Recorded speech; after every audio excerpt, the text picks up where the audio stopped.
Welcome back, focused learners, to another explainer. Today, we are looking at one of history's absolute most fascinating figures. We're talking about ancient India's most brilliant nation builder, a master strategist whose ideas on power, economics, and human nature are literally razor sharp even over 2 millennia later. Okay, let's dive into this. When we think of massive, unified empires, we usually picture the kings and the emperors who actually wore the crowns.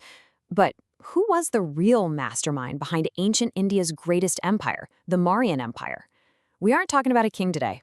We are looking at the ultimate political architect, the guy operating entirely behind the throne, pulling the strings to forge an entire subcontinent into a single unified power.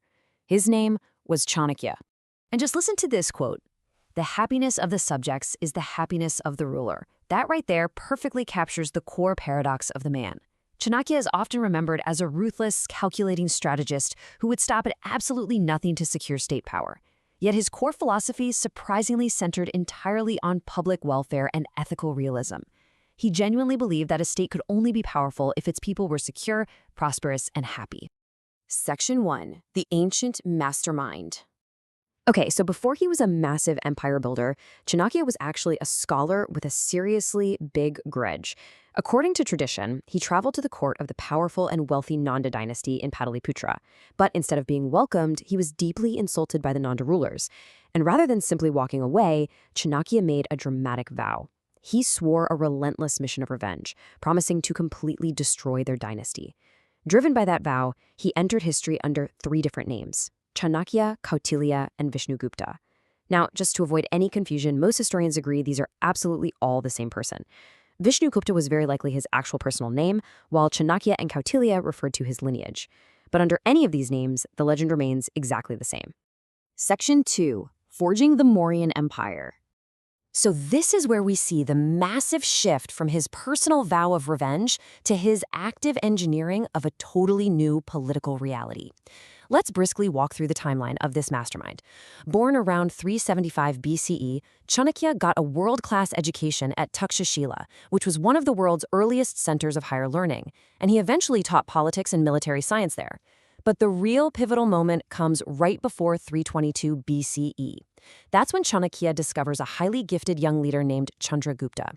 Chanakya trains him extensively in statecraft, warfare, and intelligence, and together they achieve the impossible.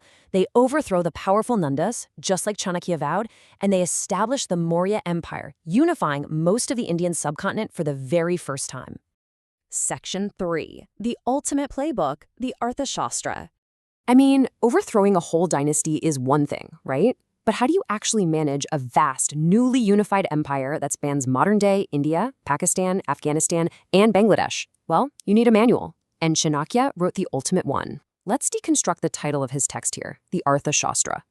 Artha refers directly to material prosperity and state power, while Shastra means a systematic treatise or text. Put them together and you literally have a comprehensive, step-by-step manual for generating vast wealth and wielding absolute state power. It is essentially an instruction guide for rulers on exactly how to build a dominant, self-sustaining civilization.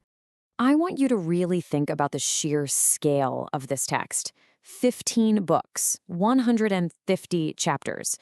This isn't just vague philosophical advice. It gets down into the absolute weeds of running a country. It covers everything imaginable, from the macro stuff like war, diplomacy, and justice, to the highly specific micro stuff like urban planning, mining regulations, agriculture, and setting up complex intelligence networks. Section 4. Strategies of Statecraft. Now, what's really interesting about this slide is how it breaks down the highly practical theories inside this ancient playbook. Let's dive right into this table. Long before modern political science even existed, Chanakya systematically viewed this state as a living organism made up of 7 deeply interdependent limbs, the Saptanga theory. You have the king providing leadership, sure, but he is nothing without the Amacha, the administrative ministers. You need a population and territory, a secure fortified capital, a powerful army, and foreign allies. But the true genius here lies in Kosha, the treasury. Chanakya firmly believed that the economic backbone was the absolute prerequisite for everything else. Without a full treasury, the army starves and the whole state collapses. Then we have his brilliant approach to foreign policy. The mandala theory basically states that neighboring states are natural rivals, But a rival's rival? Well, that's a natural ally. This is an incredibly brilliant early anticipation of modern geopolitical concepts.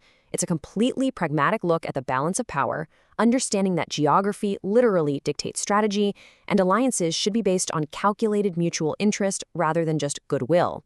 And to maintain this massive power, Chanakya engineered a wildly sophisticated intelligence network. We're talking undercover agents, deep informants, and advanced counterintelligence against enemy spies. He even authorized covert secret operations. But his absolute most crucial rule? The strict requirement for independent verification. Chanakya insisted that a ruler must never, ever act on a single spy's report. Information had to be verified by multiple, independent sources who didn't even know each other. This kind of compartmentalized intelligence gathering was literally centuries ahead of its time.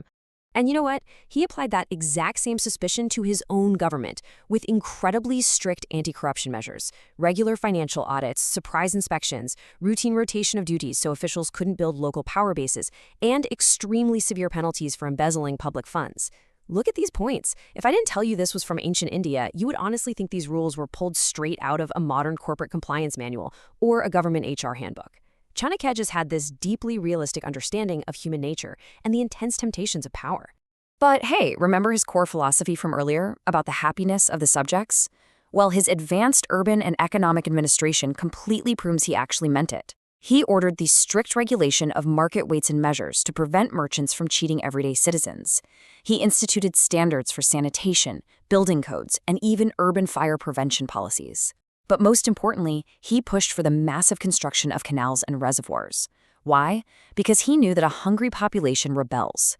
He understood that agricultural food security and safe, functional cities were the actual foundation of his stable empire. Section 5. An enduring global legacy.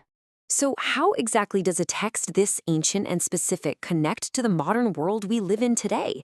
Well, the wildest part here is the year 1905. Despite being the literal blueprint for a massive empire, this comprehensive text was essentially lost to history for centuries. It was known only through fragments and references in other ancient texts. It wasn't until the year 1905 that a scholar named Arthashastra dramatically rediscovered an intact manuscript, translated it, and published it, finally bringing Chanakya's genius back to global recognition. Let's really cement his weight class against other global historical thinkers here. We have Confucius for ethics, Aristotle for political theory, Sun Tzu for strategy and warfare, and Machiavelli for political realism. People actually often call Chanakya the Indian Machiavelli. But here is the reality check. Chanakya lived 1,800 years before Machiavelli. Plus, Chanakya combined the expertise of all these thinkers into one seamlessly integrated system, covering statecraft, economics, diplomacy, law, and intelligence. He did the whole shebang. So, I want to leave you with this provocative question. If a 2,000-year-old blueprint could successfully build and manage an entire empire, what can its strategies teach today's leaders about wealth, security, and human nature? Chanakya wasn't just some royal advisor. He was a true nation builder who understood that absolute power requires a thriving economy, unshakable security, and the relentless pursuit of public welfare. His life and the Arthashastra prove that ancient India possessed a breathtakingly sophisticated grasp of politics. Thank you so much for joining me on this Explainer Focus, learners. Keep asking questions, keep studying the past, and I will see you next time.